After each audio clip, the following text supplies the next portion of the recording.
Happy day, everyone, and welcome to another episode of Better Catholics. I am Father Melvin. I'm Bishop Ryan. And I'm Father Mike Linden.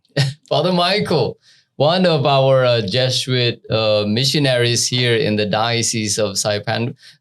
Could you say something more about yourself? How long have you been a priest, and how long have you been serving in the diocese? Sure. I came to the diocese almost 2 years ago after having finished 9 years in the Middle East. And prior to that, about 11 years in administration, and then 27 years in Jamaica. So I've been a kind of an all-rounder, I guess. Except I only taught school for 3 years, but then finished. I've been a priest for coming up on 42 years now. Wow. When is your anniversary? June. Yeah. June. Yeah. Yeah, most priests are ordained in June. At the end of the school year. Yes. That's right. We can pretty much guess his age, but I won't dare ask him because of that. I'm 70. All right, thank you. 2. All right, thank you.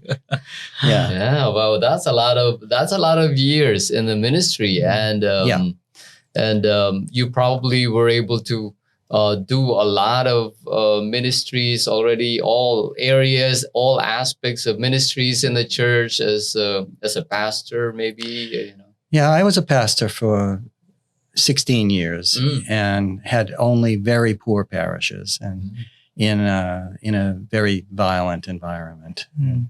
Wow. And that was the deal. Is this one? Is this the assignment in the Middle East? No, the Middle East was a catechetical center for the Patriarch of Jerusalem in Jordan, which is one of the suffragan sees of the Patriarchy. And then we also had a large number of Syrian, Iraqi, Yemeni, and other refugees. So we added the refugee ministries to the work of the pastoral center. But this, your ministry here at the Diocese of Saipan, the Diocese of Chalang-Kanawa, is a different kind of ministry. This is not a pastoral ministry like a parish-based. No, it's not. No, it's, if I may. Bishop. Yes. Bishop likes an older priest around. More wisdom and more experience. Yeah, so that's why I have the office directly opposite his. And I must say, he's a wise bishop already. But just having you across my office. Yes. But also really, when I recall when Father Michael was still in Jordan and he came here to do an ocular visit. And so kind of for you to get to see the place. And at that time, Father Ken Hazel, who was then our coordinator of the Diaconate program, already left. I think he moved back already to Buffalo, New York. And so I really wanted to continue this Diaconate program. And so that's the main ministry when Father Michael came to visit, says, I really would like for us to continue this. Father Ken started in 2018. And so, the first set of deacons were ordained in 2018. So that means we really started way back. And so our current deacons now, there's five of them. They celebrated their 4th year anniversary on April 7th.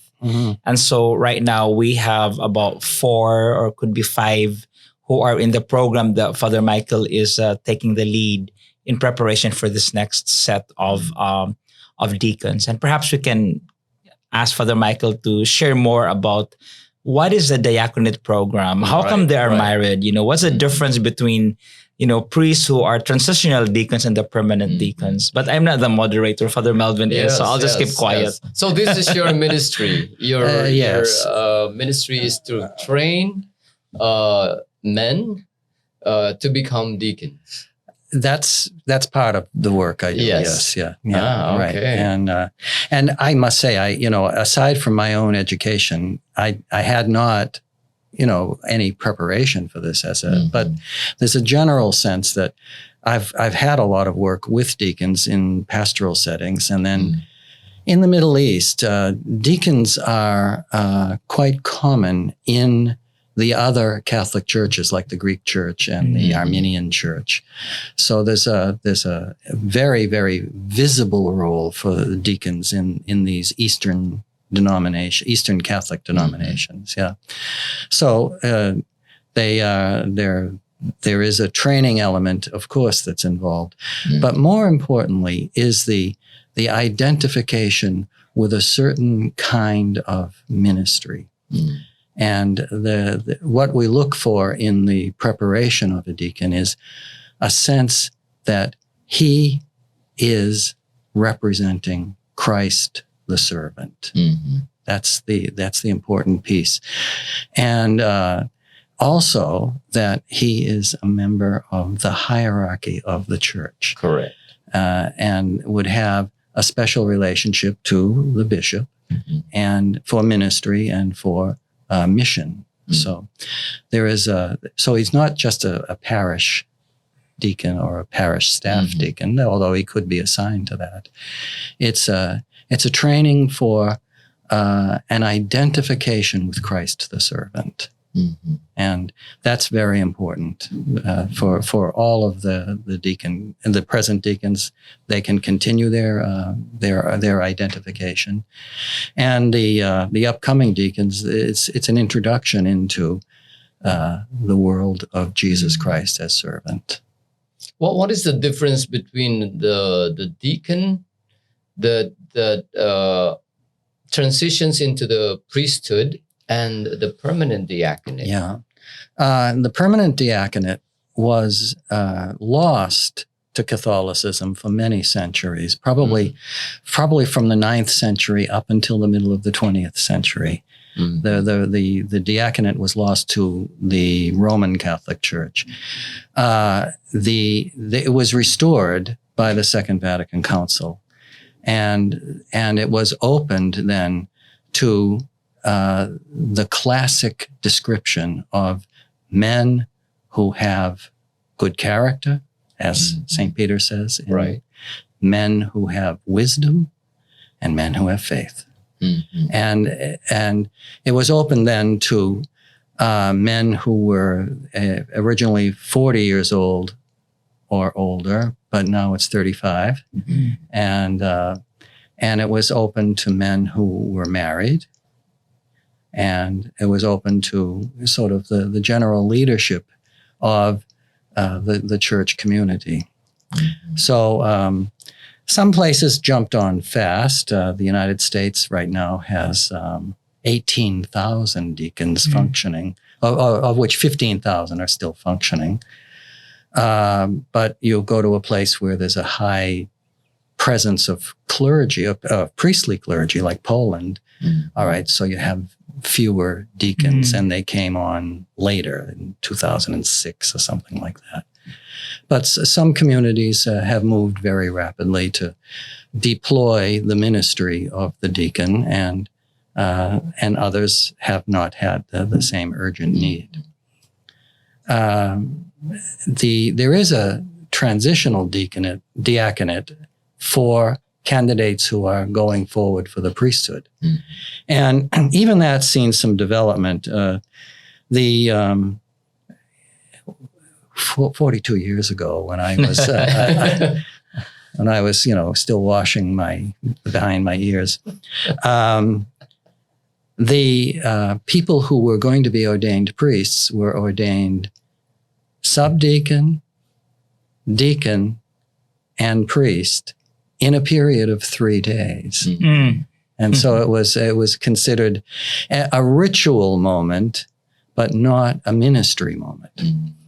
Now, there's been a lot of development for the transitional deacons, so that now the subdeacon order is generally suppressed, but the order of diaconate is followed by months or even as much as a year or so of practical diaconal work by the transitional deacon while they're still completing their studies. And then and then it's sometimes very critical. Sometimes very critical, and sometimes it's very memorable. I don't know. Do you remember? Yeah. In fact, as you were sharing, I recalled I was ordained deacon in December of 2002. And so after, you could imagine in here, like, Advent preparation, Christmas. So kind of, you get that practicum, you get that liturgical, skills developed, and just be comfortable at the altar, preaching, proclaiming the word of God. And then I had to finish my last semester in theology. And you're correct, because, priesthood ordination is June. I was an ordained priest with Father Charlie on June 8th, 2003. So you talk about like one semester as a deacon, had to complete my academic requirements for ordination, and at the same time already given assignments to preside as deacon. So it was both exciting and challenging. Yeah. But it's kind of like really, that's why maybe transitional preparation for the priesthood. Yeah. And I also, you get put into relationship, a short-term mentoring relationship with probably among the most reliable of pastoral workers, co-workers, pastors, and other parish people. You get really put into a position of learning from the field. So that's what happens to transitional deacons. Right. The permanent diaconate was restored, and as I mentioned, some places had more comfort with deploying it than others, and that's fine. But the permanent diaconate has been a complete success in the communities that have really gone for it, and so much so that there's a diversity of ministries that the deacons who are permanent deacons, so-called permanent deacons, undertake. And even in our own local situation, the 5 deacons have very, very distinctive professions and concerns, as well as the ritual concerns that may be seen at the Sunday masses. So there's work at the prisons. There's been work in poverty alleviation, education, and the rest. One is not expected to sort of become a holy. Okay, no, your holiness is also a very important feature of your very commitments in life. And all of the present deacons are married men.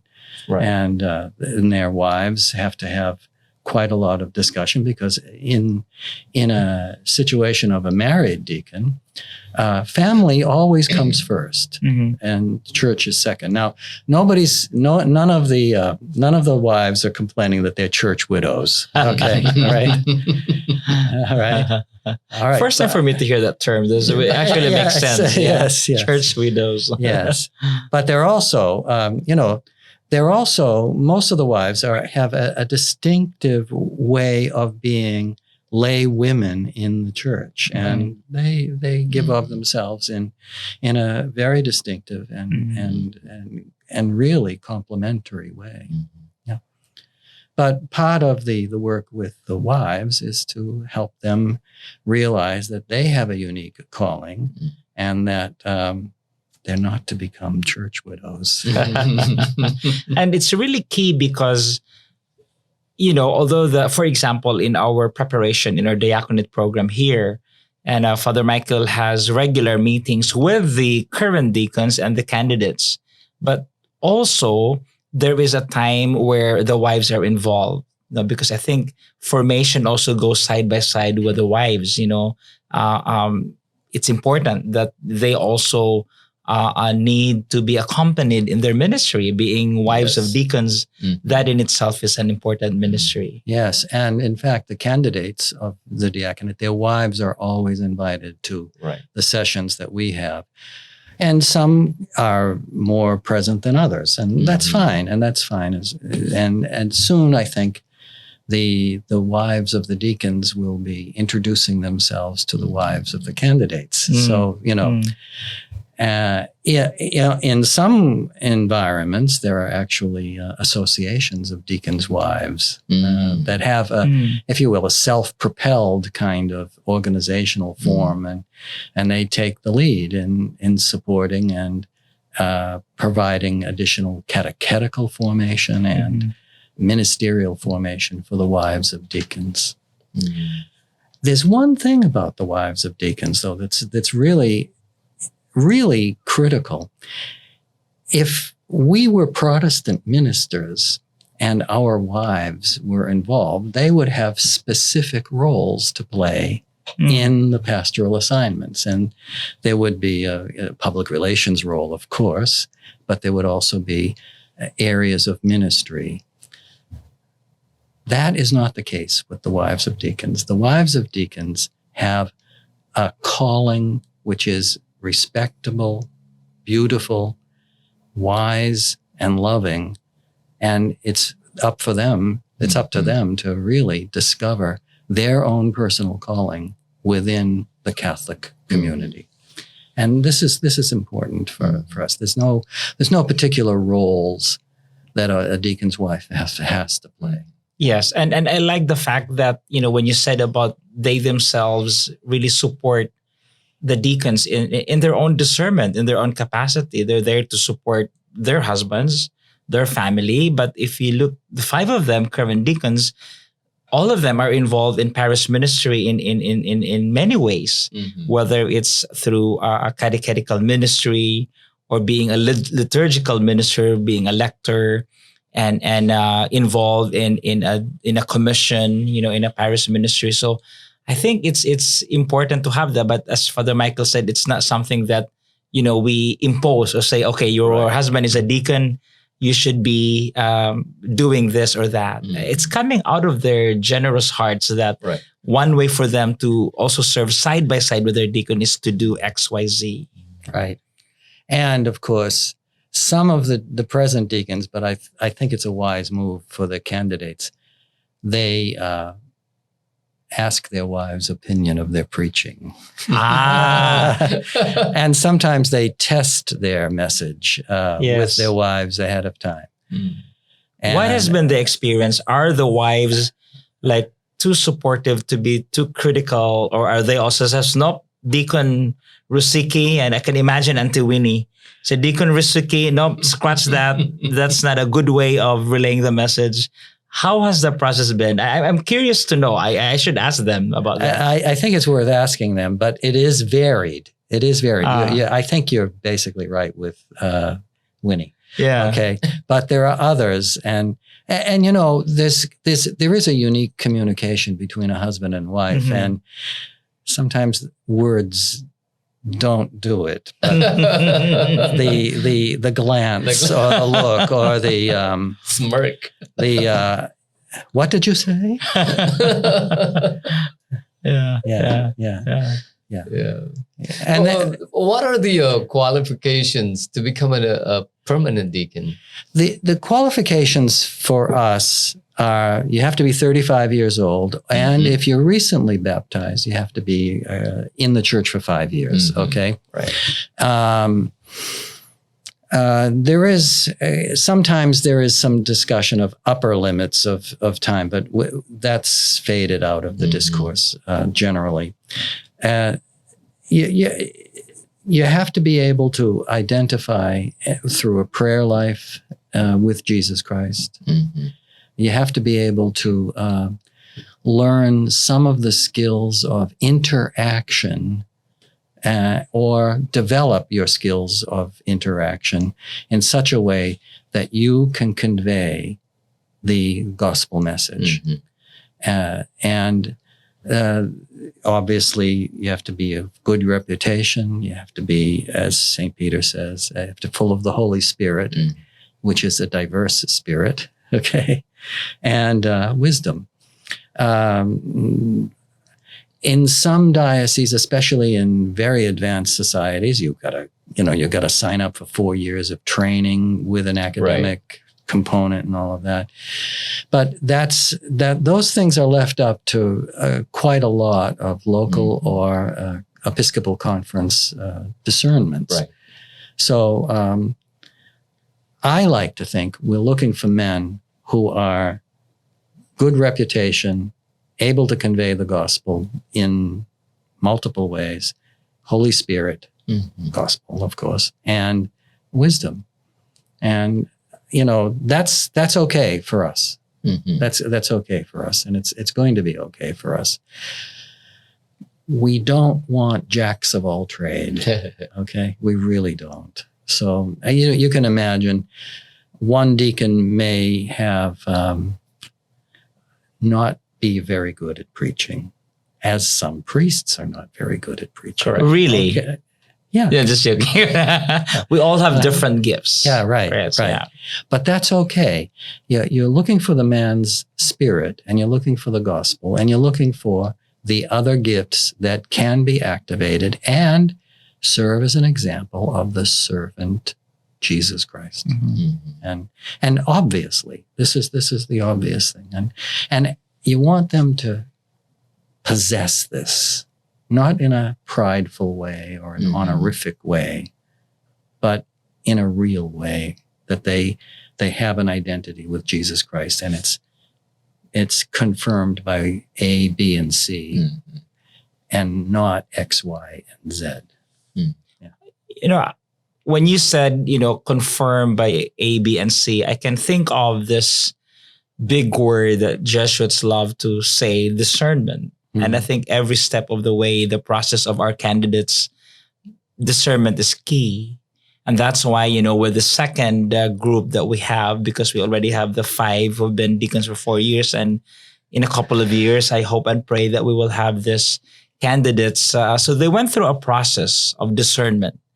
And they work with their pastors. Pastors need to give their recommendation letter. And their wives also have to express explicitly their support and approval of their husband's application, to be a deacon.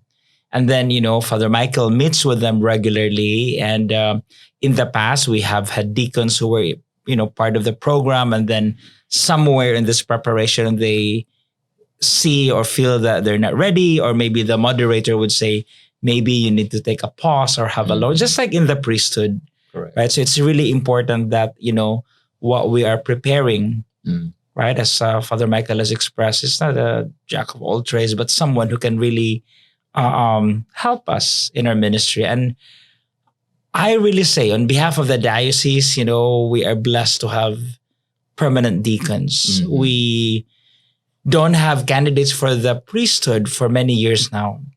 The presence and ministry of deacons in Chalancanoa started way back. We had Deacon Richard Schumann, who was our chancellor. But even before him, I know from Tinian, Deacon Segundo Castro, and or Deacon Modesto Castro, we have had deacons, but I believe they were trained not in the CNMI. Deacon Richard Schumann was trained outside of the CNMI. So for us, with the Jesuits helping us, Father Ken and now Father Michael, the training, the regular formation is taking place here. And for me, that makes it more special because it is geared towards really the unique needs of our diocese. If the ones that are undergoing the training, what kind of training are they getting? There's a number of things I've lined up for them. And, for instance, at the moment, there's, what do we have here? First of all, they're consolidating their understanding of the Gospels, so that they have completed work on 2 of the Gospels and on the Acts of the Apostles, and they are we use video formats, we use discussion formats, and others. So that's very important because they are going to represent Jesus Christ. Correct. Okay, and that's. That's also very, very enlightening to me because, many of our Catholic people do not read the gospel. They hear the gospel Sunday to Sunday, but it's not a read thing. And this is the heart of our modern approach to Christianity, to our Catholic Christianity. They're learning the liturgy of the hours because they have to transform their prayer to liturgical prayer. And so, they have to learn how to balance the liturgical prayer. And so the training and the learning of the liturgy of the hours. And of course, you have to use these devices now. Right. I wish it's the old fashioned way. You have to flip the pages. Right. Now you have the app. Yeah, you have the apps. Yeah. So that's, and of course, then if you do them in choir, it's you have to make sure everybody has the same translation. That's right. Yeah. That's right. Yeah. So that's important. So right now it's we're focusing on morning and evening prayer, and over the 2 years we'll sort of balance out the entire of the hours of the prayer, and also the readjustment of how they understand themselves as men of prayer. There's at the moment they've all done a review of Catholicism with a number of lay people, a number of lay persons. Catholicism. This is the Catholicism series. That's the series, Bishop Barron. The Bishop Barron series. I would like them, but they're not quite ready yet. I would like them to replicate their experience with other adults, and this helps them in organizational ministries with adults, but it also helps them to review and experience a second level of deepening with respect to their own catechetical formation. There's still a lot of this. Let the priests do it. And a way for them to articulate in their own words, in their own terms, what they have learned. Yeah. Do they have public speaking? No, I may. What I have, for instance, this week they have to watch a video on the history of the early church. So from right through from 33 A.D. up to about the middle of the 3rd century. Now, there's 2 questions that they will have to articulate, and so they begin by writing a short 100. Words or so, and then they will have to articulate these concerns. And, no, this is important because they are going to be, if you will, entrusted with the gospel and with the Word of God, and their role in a liturgy is with this gospel book and the preaching of the gospel. So, got to get used to it. That's right. Yes, yeah. In season and out of season, ready or not. Yeah. So maybe I'm just excited. So, how long do we anticipate for the next ordination for the diaconate? I think people don't come from nowhere. These the candidates all are wonderfully accomplished men in their own right. So what we're trying to do is develop them around the gospel, around the person of Jesus, around the prayer life, and around eventually we'll do some skills development, like how do you handle difficult parishioners, and how do you handle ethnic tensions, and that's important stuff. But the real thing is they have skills already. I want them to possess their skills and then take the next steps, as well as the steps toward the magisterium and steps toward their bishop, the steps toward the gospel, and their identity as deacons. Correct me if I'm wrong, Bishop, but is the goal to have at least one deacon in every parish, or? We didn't really set that objective, but it would be good, I think, if each parish will have a deacon. So probably, and even with our neighboring islands, island of Rhoda and Tinian. Right. Yeah. Yes, yeah. And before pandemic, we had a regular presence at the prison. So prison ministry, we had 2 deacons assigned there. And I think it's important for us also, like especially the ministry of permanent deacons, to be involved in the life of witnessing, helping the Right. poor Maybe social and in action. prison. Yes. Yeah, and then on the social justice component of our ministry. And hopefully with 4 or 5 coming our way, and with the current ones, their ministry is not limited to liturgical celebration. Mhm. This aspects of word, worship and witness. Mhm. So the witnessing part, I really would like to have more deacons be out there and help us, do our mission. There's an interesting story that some of the men in Germany who became deacons were talking together, and they had been prisoners of war in Dachau.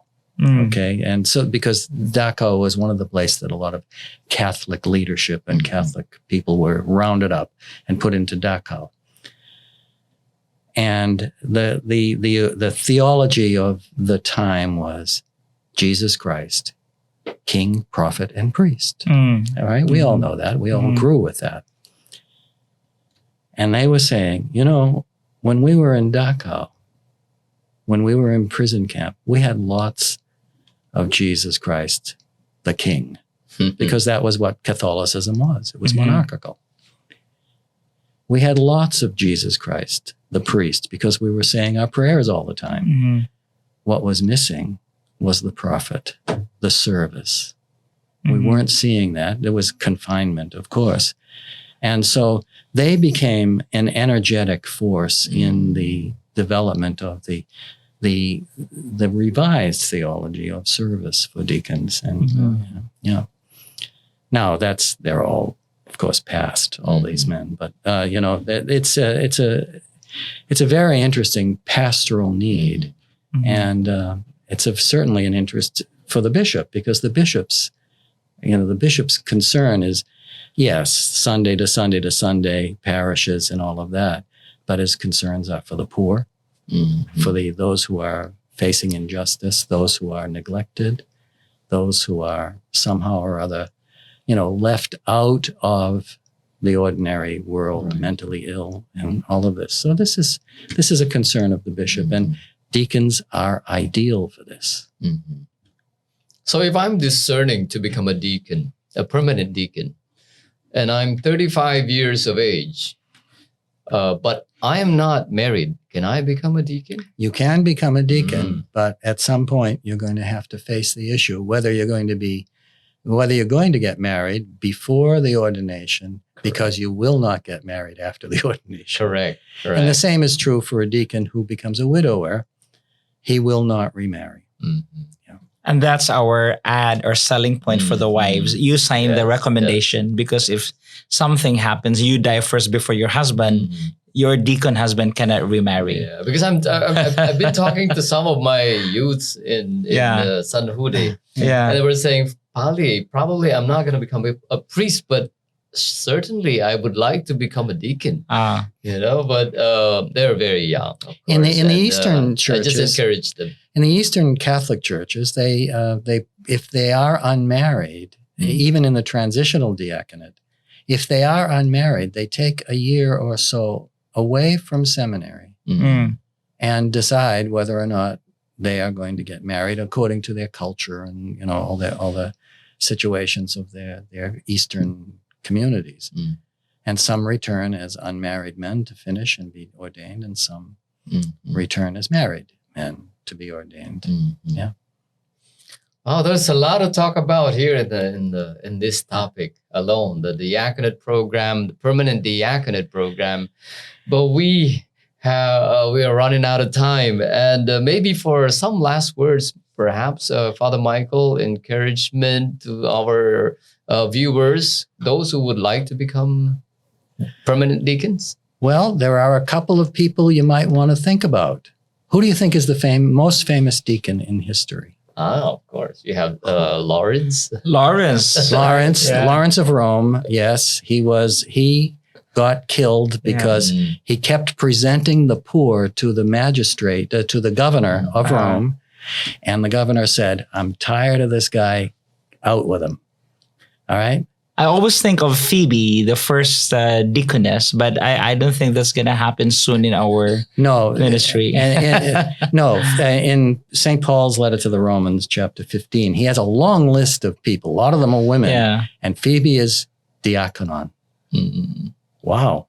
Yeah. But we always translate that as a servant. Yes, Right. yes, yeah. And St. John Chrysostom mentioned that there were women Doctor of the deacons. Church. Yes, yeah. And then he was late 4th century. So there may have been historically, but it's still under investigation. Mm. Yeah. No, the most famous deacon was Francis of Assisi.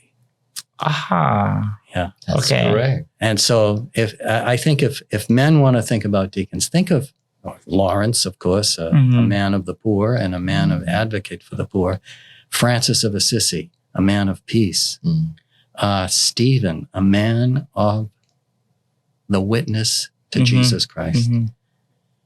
You can think about Reginald Pole, who was who became the last Catholic Archbishop of Canterbury, who stood up to Henry VIII, the King of England, and would not take the oath of allegiance to Henry VIII. These are deacons, and they are famous. There is others, but and Ephraim, my favorite deacon, is Ephraim of Syria, who was a poet and a wonderful guy. He wrote one of the earliest treatises on prayer. Yeah. So these are the kind of people you want as deacons, and I think we've got them. Very good. We are blessed to have deacons here in the Diocese of Chalancanoa, but we are hoping to get more people to join the program so that we can have representations in all our parishes, not just to, serve as ministers of the word, but also really to become servants, helping people to become better Catholics.